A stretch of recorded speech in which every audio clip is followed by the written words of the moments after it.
Hi everyone, my name is James Feeney. Welcome to or back to my channel. Today I thought we would have a nice, lighthearted, very just casual deck haul, or at least a small deck haul. I realized that I'd accumulated a couple of decks from eBay over the recent weeks and thought I would just share them.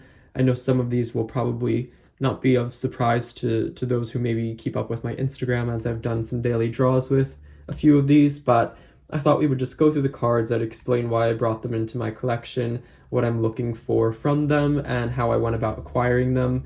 I do sometimes get questions from people out there asking how I acquire my vintage decks, or the ones that are out of print, and what I think the best methods are, so I guess I'll offer my 2 cents on that, although I don't consider myself quite a pro in that area or like the ultimate collector by any means, but I do enjoy vintage decks.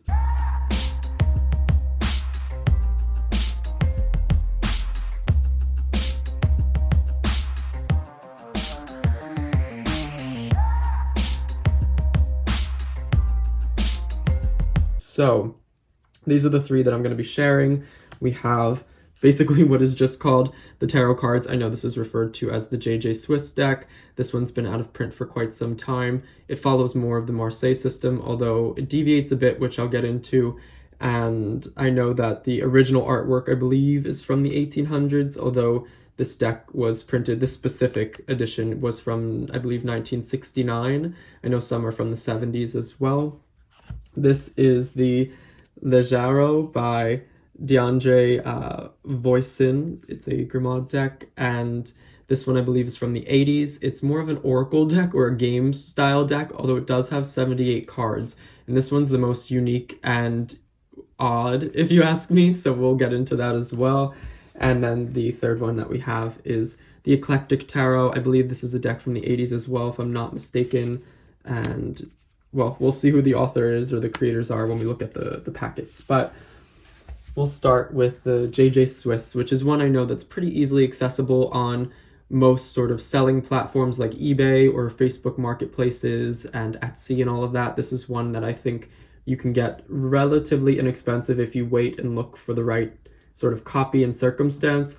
I got mine for, I think it was like $20 US, so really not too bad at all, and it was in perfect condition. Of course, the box has some wear. It's from quite some time ago, but the cards are in amazing condition. None of them were creased or bent or really too stained or anything like that.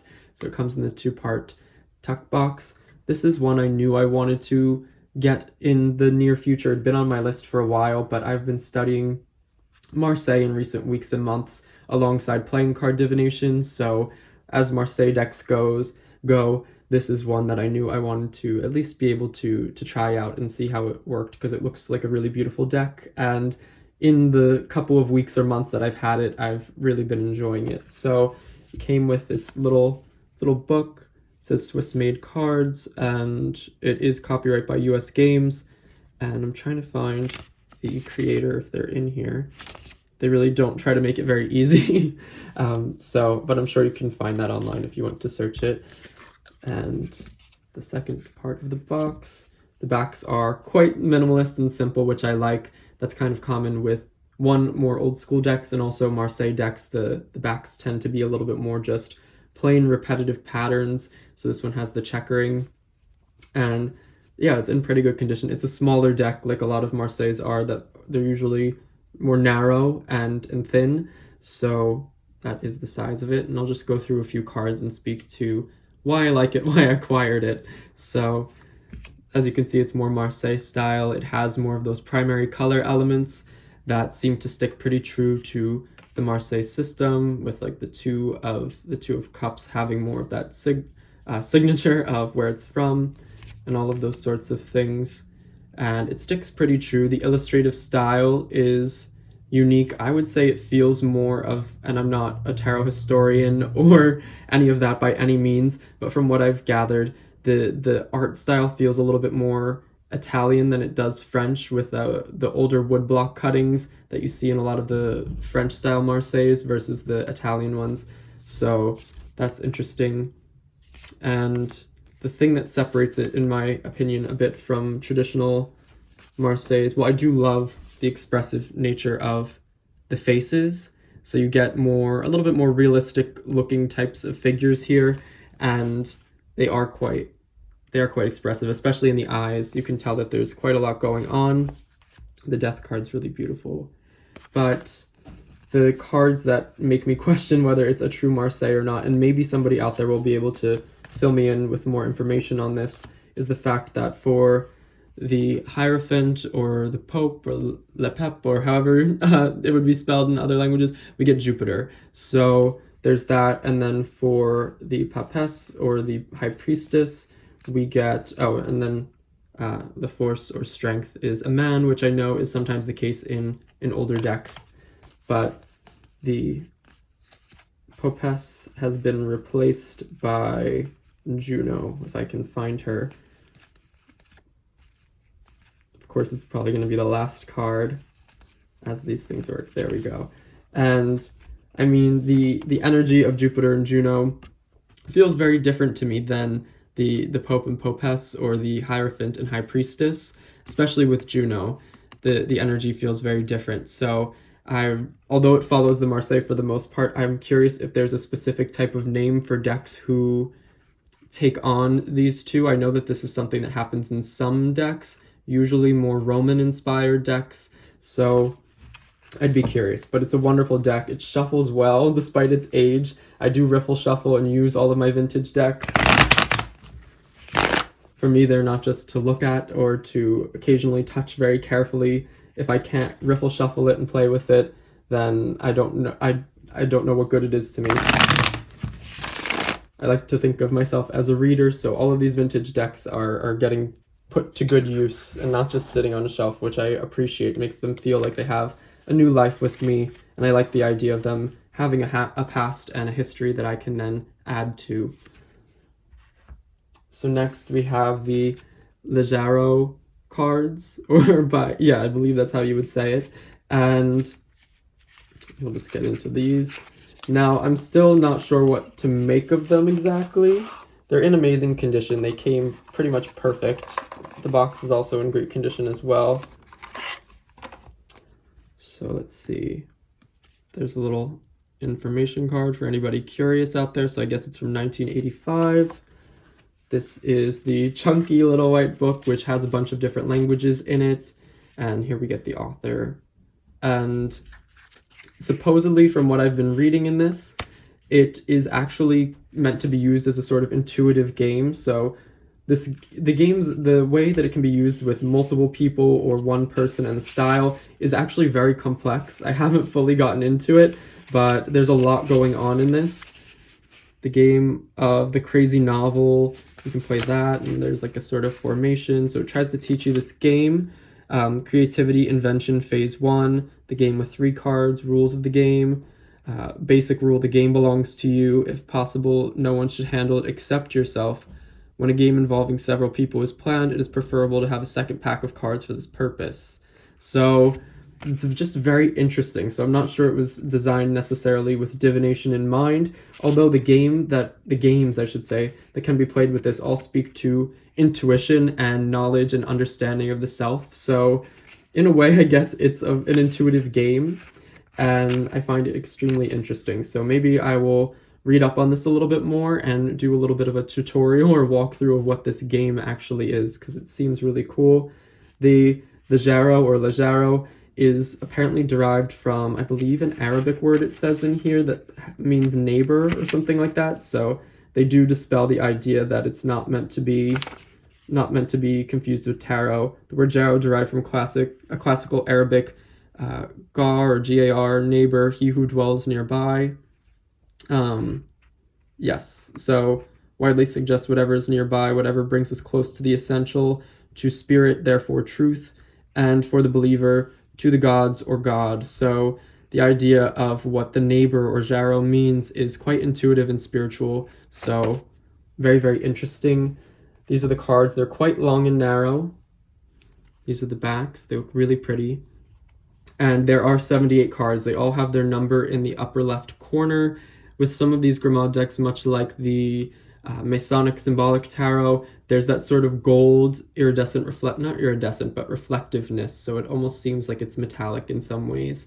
And some of these scenes look like real world scenes. You might imagine that to be a person and snakes. Some of them are very far-fetched. It almost reminds me of being in like a very abstract Dr. Seuss book. So I'll just show you a few of these. I didn't shuffle it up too well, but you might try to figure out if they can correspond to tarot cards or just read them intuitively. This might be a woman reaching through something. Is that a bird cage? Table with bottles. So like, what's going on in any of these? Some of them are very confusing and wild and weird. Some of them are more straightforward. Like these could be teeth or rocks or who knows, a tower of sorts, maybe a key. So very, very interesting. And then there are a handful of cards that, here I'll just show at random, a few. So I'm not 100% sure what to make of these or how I would set about reading them, but they are very, very interesting. So I'm glad that this was more of a surprise. I sometimes traverse eBay, and if something comes up that looks interesting and it's a good price, I will sometimes watch it or just buy it. I'm the kind of person that doesn't like to get into the bidding wars. I find that that's really stressful, and sometimes it pushes me to spend more than I would like. So I prefer to find decks and items that have the buy now option, and for the buy now option to be within a range that seems reasonable to me. I like to try to find steals and bargains and deals. All of these were purchased on eBay, and I would say for me, the best place in my experience to find vintage decks, out of print decks, rare decks is on eBay. And if you think that you're seeing one and you're not sure if you're gonna get it another time, I would say just hold out and wait if it seems like it's priced outside of your range. These things tend to come back around unless it's an extremely rare deck, but yeah, so I would say don't pull the trigger too quickly. I know it's tempting when you see something on there, or if it gets down to the nitty-gritty of bidding, but I like to try to keep myself out of that, and that way I don't fall victim to kind of like the pressure or the heat of the moment that might force me to spend more than I'd like.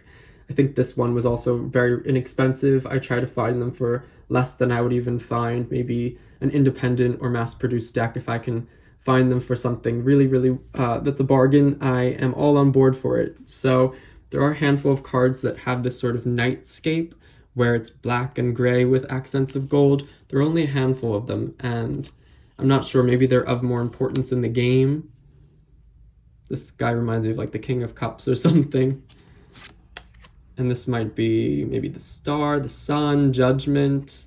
Very, very interesting. I'm trying to find tarot meanings that probably have nothing to do with these cards, but I can't help it. Like the Hermit, maybe this is the Hermit, got a little lantern, maybe that's a moon or something, he's on maybe a boat, a ski, and something's falling out of his pocket, who knows. But it's a very, very interesting deck, so stay tuned, maybe more to share on that one in the future.